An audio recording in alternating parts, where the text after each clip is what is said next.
원장님, 한국한의학진흥원은 한방의 과학화를 위해 일하고 있는 기관입니다. 예. 그렇죠?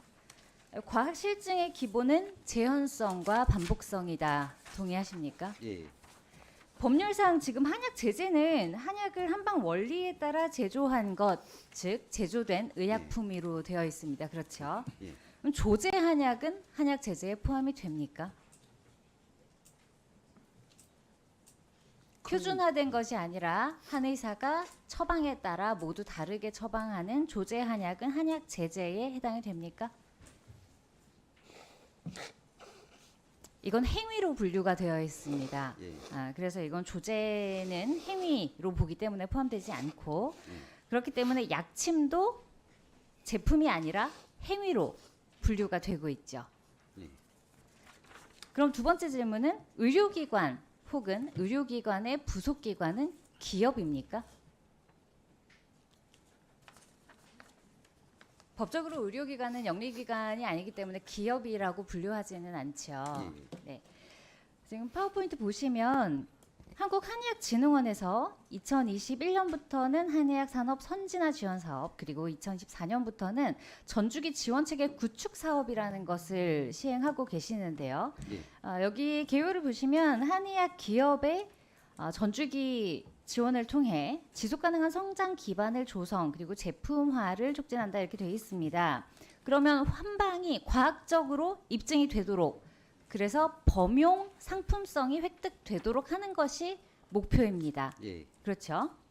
그런데 다음을 보시면 연도별 공고에 이 의약품에 대한 지원 분야가 한약 제재로는 2022년부터 이미 명시가 되어 있어요. 2021년에 잠시 한약이 들어갔던 거를 빼고는 2022년부터는 한약 제재로 이게 특정이 되어 있는데 다음 보시면 유일하게 딱 한 업체만 2024년과 2025년에 연속해서 예외적으로 한약 제재가 아닌 조제 한약인 약침 제재가 개별에 대한 지원을 받습니다. 이 내용에 대해서 알고 계신가요? 예. 그런데 이 약침은 지금 식약처에서 의약품 품목으로 허가할 수 있는 제도 자체가 없죠. 예. 없습니다. 없는 상황이에요. 그러니까 제품화를 할 수 있는 루트 자체가 존재하지 않는 겁니다. 근데 다음 보시면 한의학진흥원이 공고한 내용이에요. 그래서 내용상 상품화 그리고 품목 허가 이게 주 목적인데 여기에서 세부 내용에서 약침으로 그나마라도 뭔가를 할 수 있다면 이거는 비임상 시험을 위한 시제품 뭐 이런 생산할 수 있습니다. 아니면 안정성 시험 이런 건 할 수 있어요.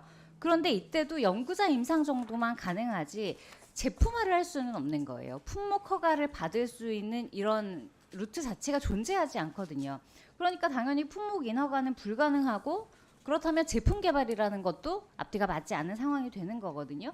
그래서 이번에 보건복지부 국정감사에서도 장관님이랑 얘기할 때 조제 한약이 행위로 분류가 됐기 때문에 문제가 있다 이런 논의가 있었습니다. 행위는 제품화를 시킬 수 있는 방법이 없죠. 그리고 원외탕전실로 아까 그 두 업체가 돼 있었는데 이건 의료기관 부속 시설입니다. 그러니까 이거는 영리를 추구하는 기업이라고 볼 수 없고 그렇죠? 그럼 만약에 이게 기업이 맞다면 기업형 원외탕전실을 인정하는 거나 마찬가지인데 계속 지금 국감에서 지적이 되고 있는 상황 아니겠습니까? 그렇다면 지금 진흥원은 이 전체를 보면 사업의 목표에 부합하지 않는 품목을 개발 중이신 거고 그렇죠? 사업 대상에 해당되지 않는 대상에게 지원을 하신 거예요. 그래서 1년에 8천만 원씩 2년 동안 총 1억 6천만 원이 지급이 됩니다.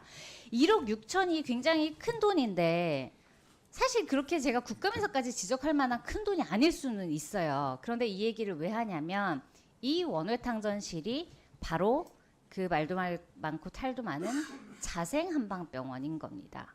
그래서 이쯤 되면 뭔가 정말로 커넥션이 있는 게 아닌가. 저는 뭐 정치적으로 이거를 음모를 얘기하고자 하는 게 아니에요. 근데 왜 하필 자생한방병원에서 하는 원외탕전실에만 2년 연속 자생은 사실 굉장히 거대한 이미 기업화된 병원 아닙니까? 의료기관 협약 맺은 게 6천 개가 되고요. 최근에 GMP 기준 적합 판정까지 받았어요. 돈이 없는 게 아닌 곳이죠. 기술이 없는 것도 아닌데요. 그럼 결국은 정부 사업을 통해서 개발했다는 인증 이게 필요한 거라서 그걸 그냥 그쪽 업체 입장에서는 그냥 헐값을 주고 산 거나 마찬가지입니다. 그런데 이런 상황에 예외적으로 여기에만 지원을 했다는 게 사실 잘 이해가 안 되는 거거든요. 그러니까 거대 기업의 홍보비로 세금이 나간 거다. 이렇게밖에는 국민들이 보시지 못할 것 같은데 여기에 대해서 조금 해명이 필요할 것 같고 또 한국한의학연구원 연구 결과 보내주셨는데 국내 제약 산업이 최근에 굉장히 많이 발전을 했습니다. 우리나라 약학계에 저는 굉장히 빛나는 성과라고 봅니다. 근데 지난 40년간 거의 4,000%가 넘게 성장을 했어요. 그런데 한약 제재는 품목수나 뭐 이런 모든 것들이 더 감소를 합니다. 훨씬 더 적은 비율을 차지하고 있는데 결과적으로는 한약 제제 만드는 제약사들이 품질 표준화나 근거 확보를 못하고 있기 때문에 이런 거 아닌가. 그래서 경영이 도저히 유지가 안 되니까 제품 개발을 포기를 하는 거거든요.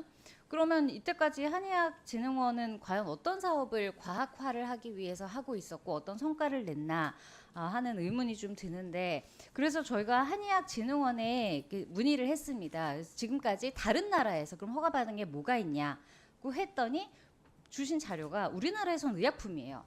그런데 외국에서는 건강기능식품이나 심지어는 식품으로 허가받은 거를 굉장히 자랑스럽게 제시를 하셨어요. 그래서 우리나라 국민 사 먹고 있는데 동일한 성분의 유사한 제재들이 외국에서는 건기식이나 식품으로 인정받은 거 외에는 지금 내놓을 수 있는 자료가 없는 거예요. 그렇기 때문에 저는 이게 한의학진흥원에서의 지원이라는 것이 어떤 방식으로 이루어지고 어떤 대상에게 가고 있는지 지적이 필요하다고 생각하는데요. 그래서 이 조제 한약이 포함된 상세 경의 하나를 지원실로 이제 조사를 해서 보내주시면 좋겠고 예. 앞으로 이 지원 사업은 반드시 표준화된 것에 지원이 가야 합니다. 그리고 우리나라 식약처는 외국에서 인정받을 수 있는 그런 루트, 그런 결과가 있어야 될 것이라고 생각을 하기 때문에 여기에 대한 조치 이 두 가지를 요원실로 정리해서 보고해 주시면 감사하겠습니다. 예. 알겠습니다.